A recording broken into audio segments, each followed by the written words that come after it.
O que seria o trivium e o quadrivium? Quando nós usamos essas expressões, essas palavras, nós estamos falando sobre o quê? Ao analisarmos a história da educação no mundo ocidental, nós vemos que desde o mundo antigo, principalmente no contexto da Grécia e também de Roma, a questão das artes liberais sempre foi um ponto fundamental na concepção de educação desse período. Então, quando nós pegamos, por exemplo, a paideia grega, nós vemos que no desenvolvimento da concepção de educação do homem grego, ligada à ideia de paideia, estava justamente a questão das artes liberais. Ou seja, quando nós falamos em artes liberais, evidentemente que aí se compreende ou se pressupõe uma concepção determinada de educação. Uma concepção liberal, nós diríamos isso. Aqui, evidentemente, devemos tomar alguns cuidados, porque, no fundo, quando nós pensamos numa educação feita a partir das artes liberais, não é uma educação liberal no sentido de defender o liberalismo ou o pensamento ali liberal que vai se estabelecer a partir do século XVII e XVIII. Não é disso que está se falando. Uma educação liberal é justamente uma educação focada no quê? Na liberdade. Uma educação para, de fato, a liberdade. Ou seja, nessa concepção de educação é a ideia de que o ser humano nasce com determinadas potencialidades naturais e, portanto, é preciso treinar, estimular essas faculdades, fazendo com que elas sejam aperfeiçoadas cada vez mais. Mas mais do que isso, ou seja, uma educação liberal ou uma educação a partir das artes liberais, ela ensina o ser humano, de fato, como viver, como elevar-se, como ir além de uma vida meramente material e passar a ter uma vida verdadeiramente humana, verdadeiramente racional e intelectual. Ora, essa ideia, portanto, e essa defesa das artes liberais, que já estava presente, repito, na Grécia, como também em Roma, tanto na paideia grega quanto na humanitas romana, e sempre se falou de 7 artes liberais, né, que procuravam justamente ensinar o homem a como viver e a elevar-se,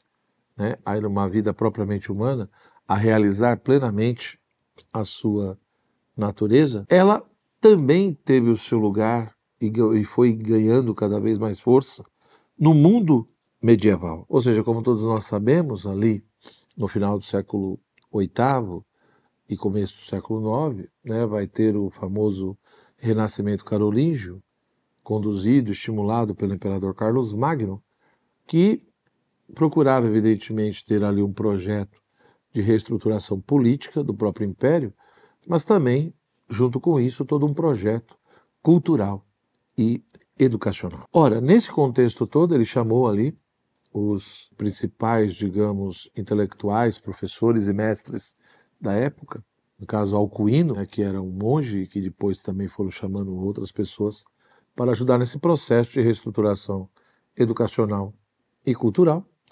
E ali, essas artes liberais, que eram chamadas principalmente de trivium e de quadrivium.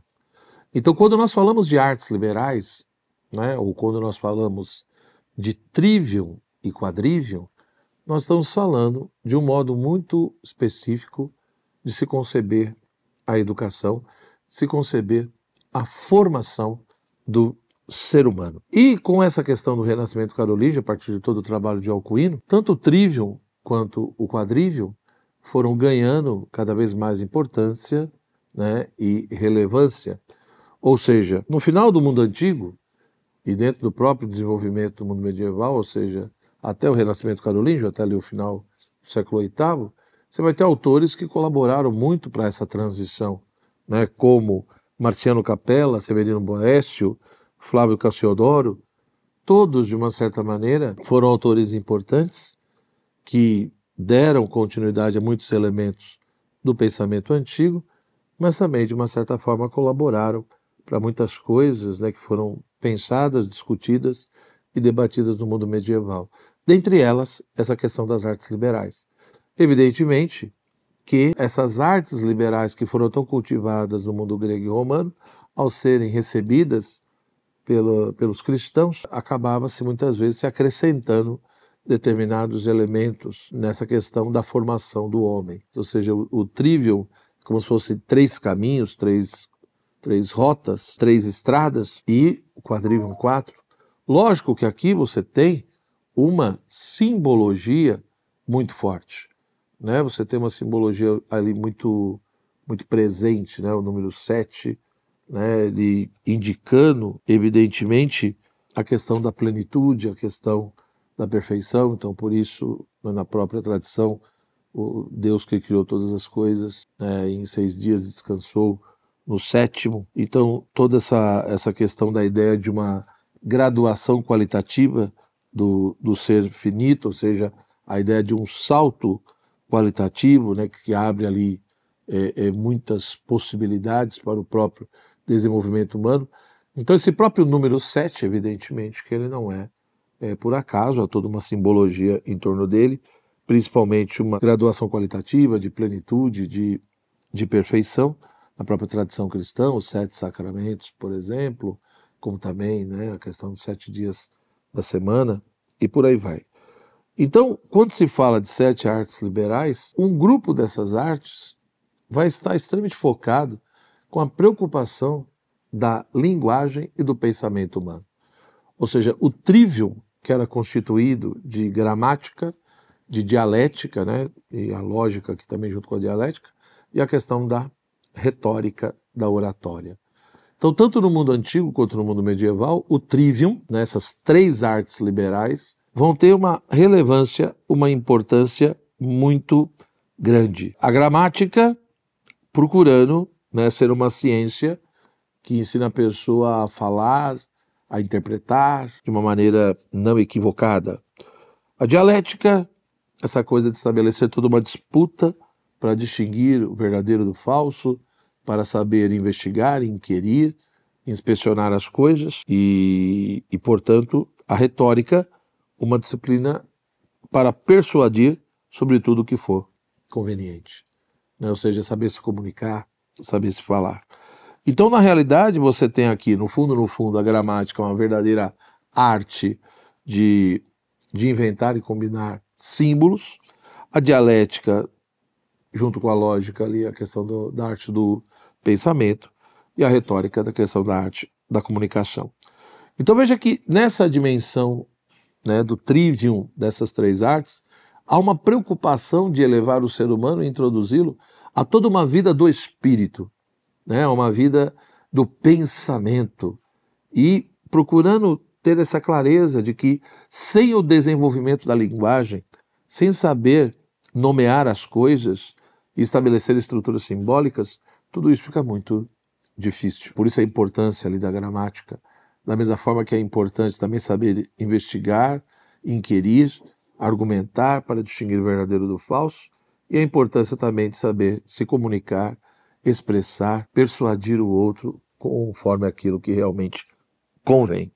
O quadrivium, ele tem uma outra estrutura que é a aritmética, a geometria, a música e a astronomia, onde há uma preocupação de fato, ajudar o ser humano a se relacionar com o mundo, com a própria realidade material, digamos assim. Tanto que, dentro dessa estrutura simbólica, lógico, numa mentalidade cristã, o trivium, a ideia de 3, remete à questão de Deus, da Trindade. O próprio quadrivium, a ideia de 4 aqui caminhos, né, a questão dos próprios 4 elementos, terra, água, ar e fogo, mostrando mais de fato essa relação com o mundo, seja na sua estrutura numérica, né? Então, na própria aritmética se desenvolvia toda uma teoria do número, e na música seria a aplicação dessa teoria do número, explicitando ali toda a questão da harmonia, da proporção, da ordem, e a geometria, toda uma teoria do espaço, e a astronomia, uma certa aplicação dessa teoria do espaço.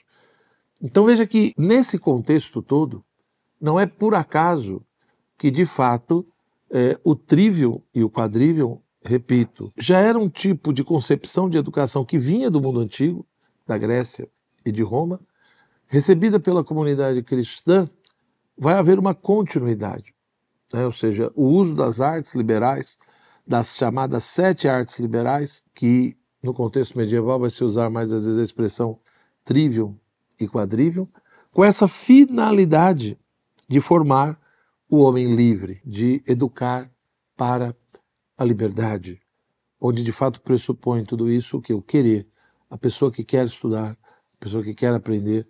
Por isso que no mundo medieval não vai existir nenhum tipo de obrigatoriedade estatal forçando as pessoas, por exemplo, a irem à escola, né, a fazerem as coisas.